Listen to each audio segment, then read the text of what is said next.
You are listening to the Horse Radio Network, part of the Equine Network family. This is episode 107 of the Wisdom by Wessa show on the Horse Radio Network. This is Mike Donnell.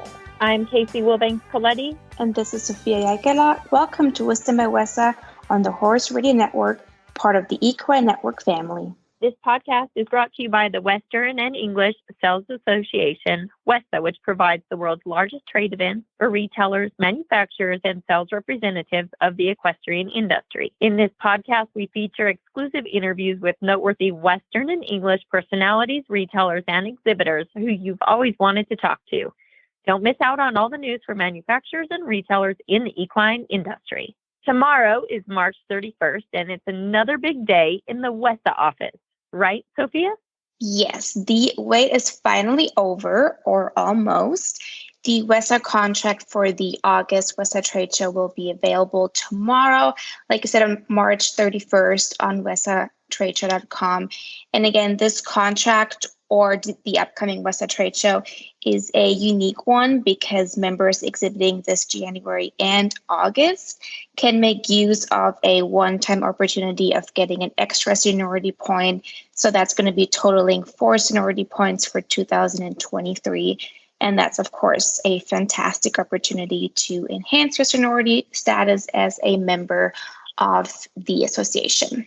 What add-ons does WESA offer to the members when signing up for the August WESA trade show? So there are several advertising options available that will help exhibitors to stand out. And some of the highlights are, for example, the WESA Runway Cafe Fashion event, which is our daily fashion show on the 14th floor. And then, of course, also the podcast advertising. And you can just sign up on WESA Trade Show again on the same panel as you do where you fill out the rest of the contract.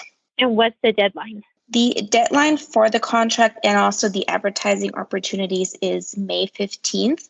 So members have about 6 weeks to submit the contract. And just as an FYI for all the people listening who aren't part of the association yet but want to exhibit, you will have to join the WESA membership first, and then you get access to the contract. So if you do want to join, there's more info available on wesatradeshow.com/exhibit, and then we'll see you soon. For 33 years, Teresa Johnson was a nurse. Then she was invited to a girls' trip and needed some new luggage. Rather than buy some, she used her creativity and love of Western design and made her own travel case. She was pleasantly surprised that several of the women asked her to make some for them. During the last year of her nursing career, she was a traveling nurse, and wherever she went, her self-designed cases caught the attention of other travelers. Eventually, she quit and started vintage Cowgirl cases, adopting social media as a marketing outlet. Today, she has 30,000 Instagram followers and had 100,000 viewers on TikTok for one of her videos. And she'll tell us all about her brand new product line. Hey, Teresa Johnson, welcome to the Wisdom by Wessa podcast. Well, thank you. I'm so glad to be here. Well, we're glad to have you. You've got a tremendous story. I mean, here you were 33 years as a nurse, and now you are a Western product fashion entrepreneur having a great deal of success, and that's really what we want to talk about with you. If you will, let's go back before you founded Vintage Cowgirl Cases and chat a bit about your nursing career and the incident that led you to this new venture. Well, I had been a nurse for 30 years, and I was 50 years old, and I got invited on my first ever girls' trip. And it was a really nice trip. We went to a big, nice ranch, and there was a party there, and I didn't have nice luggage. But I went to Goodwill and bought some vintage luggage, and I had some old Western belts, and I attached the Western belts and made this old vintage luggage look real Western. And then I also had all of my grandmother and my mother's jewelry that I inherited. I'm of Choctaw descent, so I have some really nice turquoise jewelry, but I didn't have a way to carry it nicely. So I took an old train case I had, and I designed that into a travel jewelry case that held all my jewelry, but it looked real Western. And when I got to that party, several of the women commented on my on my luggage and my jewelry case especially, and asked me if I could redo their train case or their grandma's old train case.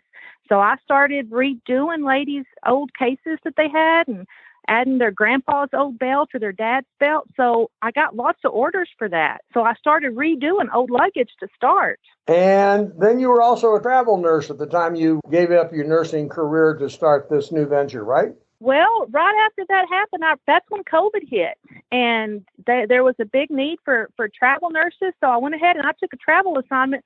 So then I was flying in and out every week, and I started noticing that there were different accessories that I needed, especially a better way to carry my jewelry. And I have a big, nice squash blossom necklace, a big turquoise necklace, and I used to carry that in a baggie. And it broke. And so I was sitting in the airport one day, and I drew out a design thinking of a way to safely carry that in my bag and keep it safe so that that wouldn't happen again. So I designed a squash blossom case, a case specifically to protect and travel with those big, nice, fancy necklaces. Well, it was, again, such a hit. I went ahead and filed for a patent on that. And then as I continued to travel, I came up with other things that I needed. Like I would wrap my hot iron case my hot iron in a towel when I got ready to leave the hotel, and I kept coming home with all these towels, and my husband was getting on me, and I guess I probably was charged for I don't know how many towels. So I designed a little flat iron case.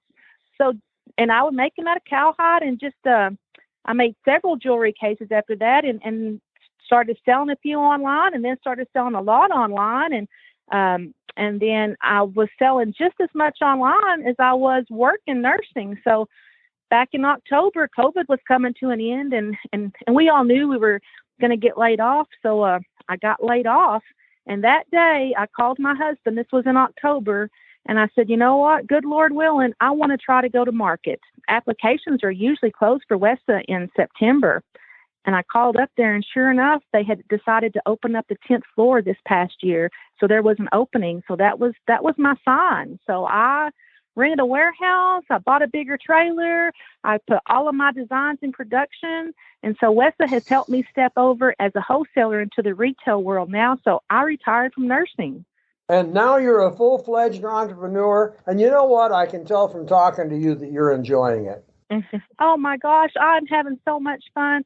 I was so blessed in 33 years to take care of people. And, that was my calling. But, I have a creative side that I wasn't able to use. I mean, I worked 12-hour shifts, sometimes 5 and 6 days a week. I was a neuro ICU nurse, very, very high stress.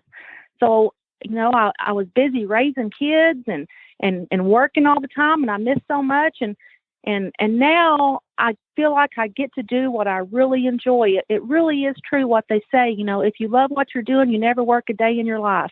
Well, let me tell you, I worked 33 years of hard days. That was work.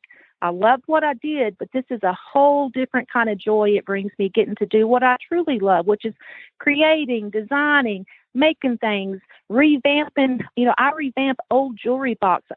I take those old jewelry boxes that I'll find at Goodwill or people give to me from the 70s and 80s that they don't want anymore. And I use old belts. I use old leather. I use old magazines, use old vintage fabric, and I just bring them back to life with a Western flair. And so I love taking those old pieces and breathing new life into them. But everything's got to have my little cowgirl Western flair to it, though. Well, and it sounds like a lot of other people are agreeing with you because you're getting a lot of following on social media, and now you're selling it. I really want to kick this over to Casey. I suppose it's not a great surprise to you that when I travel, I don't travel with a jewelry case, but Casey does. And Casey's a jewelry fan as well. Casey, jump in here. Yes, well, I just know Mike's probably already looking at that flat iron case for his hair. I'm just guessing. No. You know what's funny? When I looked to see who we're interviewing today, and I looked up vintage Cowgirl cases, I was like, oh my gosh, yes, I've been looking at these jewelry cases because there's just no good way for me to take my jewelry with me. And I had to giggle because I've been going to buy one and I just haven't done it yet. So, and I can't remember where I have seen it. So you must be doing a good job of marketing because I have seen your cases somewhere. Well, thank you so much. When I went to Westa, in January, I picked up several stores. So now my cases are, in Wickenburg, Santa Fe, Casper, Wyoming. I picked up a store in Canada, a couple in Texas. So they're in several stores now. But, I do make some men's designs. My husband has asked for a few things, but I make a boot case, and then I found a vintage Miss Rodeo America garment bag from the 1970s. It was all red, white, and blue and vinyl, but it was really unique in that it was a hanging garment bag, but then it also had on the front attached boot bag. So it's just one piece, a garment bag, so that you can hang your clothes that hang up. Men can carry their suit jackets, but it also holds a pair of boots.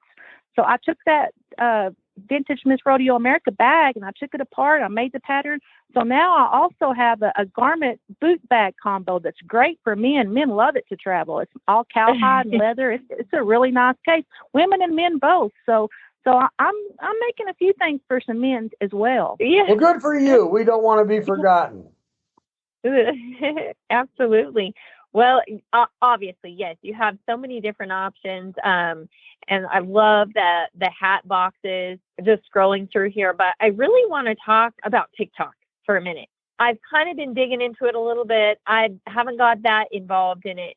I love how quickly it gets in front of people. And I think you've experienced that. So talk a little bit about not just TikTok, but your marketing that you've been utilizing and that you've used, and what you're doing with that, with your marketing. Well, I haven't used TikTok very much. I've got young daughters and they've encouraged me to, but I posted one video. Well, actually just the other day, I posted a video of that flat iron case you were talking about. Well, I think it was 3 days ago, and it's already got over 120,000 views. So something like that, I had posted some on my website that day and I sold out. So something as simple as one little 7-second video on TikTok, if you can get over 100,000 likes, it makes you sell out. So I don't know anything about the algorithms or anything like that, but I also know on Instagram, I only had Facebook when I started, and I didn't want to learn any social media besides the Facebook, but they talked me into an Instagram. And so now 3 years later, I'm up to almost 30,000 followers. And the only thing that I can say to that is I have been very consistent, and I've posted something every day, just a picture of one of my cases or me making a case or something that's in the works. And that's helped me a lot. Marketing wise, I've reached out to a few of the influencers. I follow several of the Western influencers, and I've reached out and I've said, hey, I see that you're traveling with your jewelry, but you're just throwing it in a bag. I would love to send you one of my jewelry cases. Use it if you like it. Give me a shout out and show it. So that's helped me a lot as well.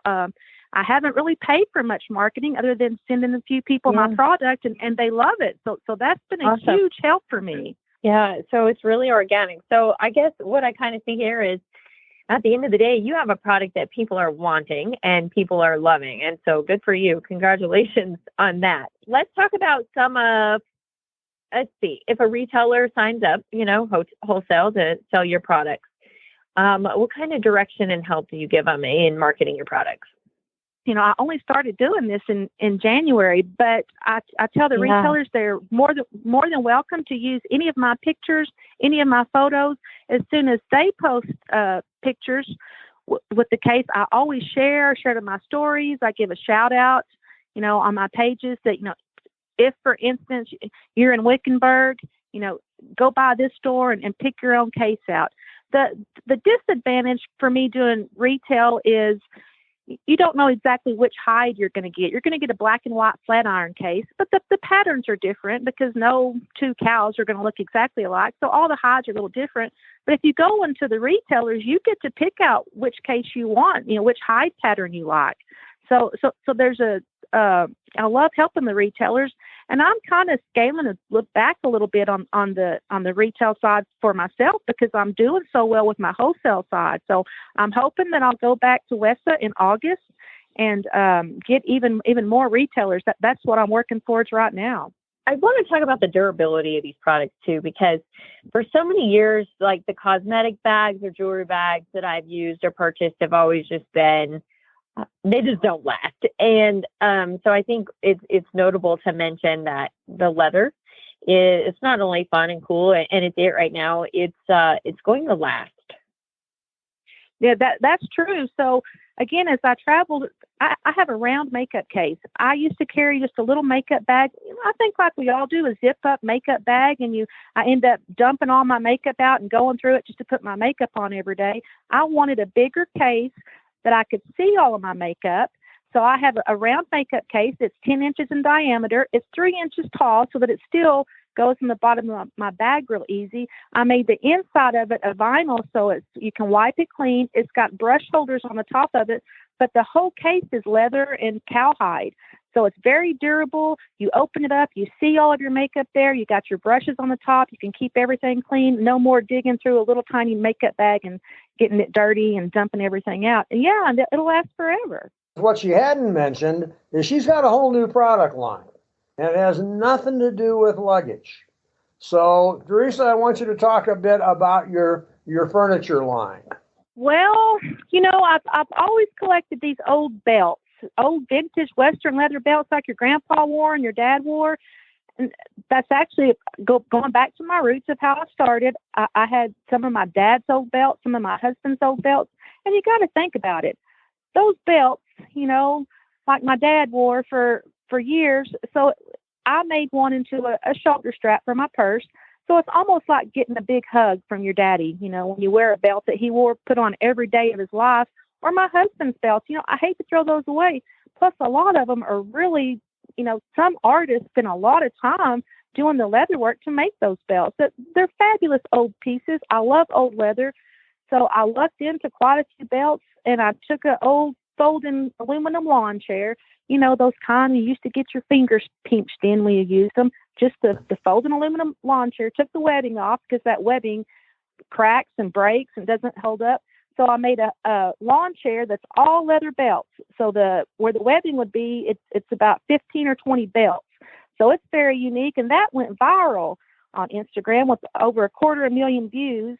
And I sell as many of those as I can make. And I've actually been invited to an art show in Marfa, Texas, called the Marfa International. It's in May, just to bring my chairs.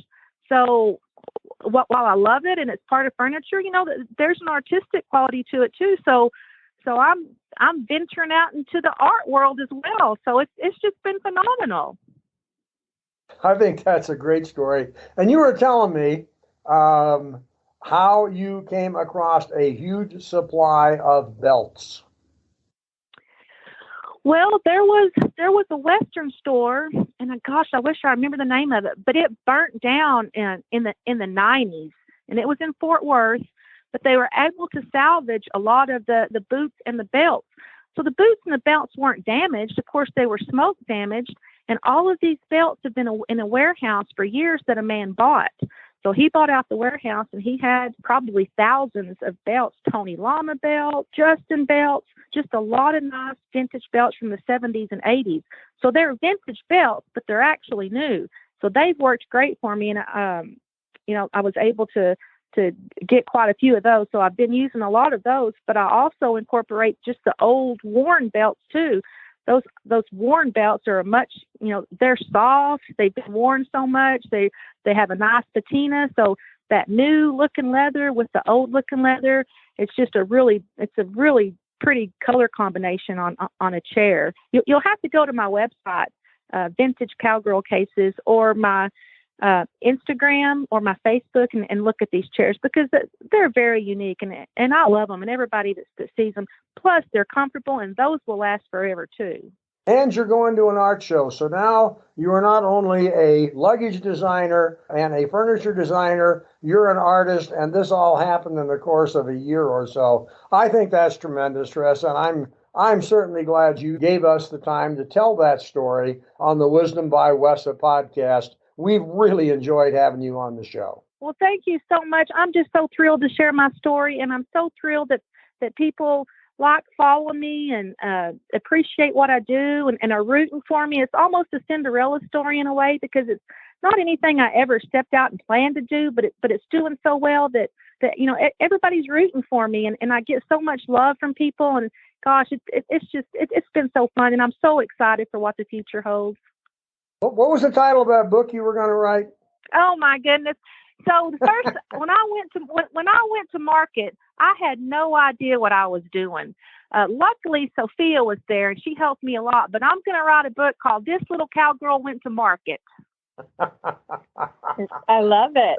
Yeah, I do too. And you know what? If you ever do it or somebody else does it for you, it's going to be a bestseller, and you'll probably be back here on Wisdom by Wessa again. Hey, Teresa, thanks so much for being with us. We really appreciate it. Oh, my goodness. Thank y'all so much. The show notes and links from today's show can be found at wisdombywessa.com.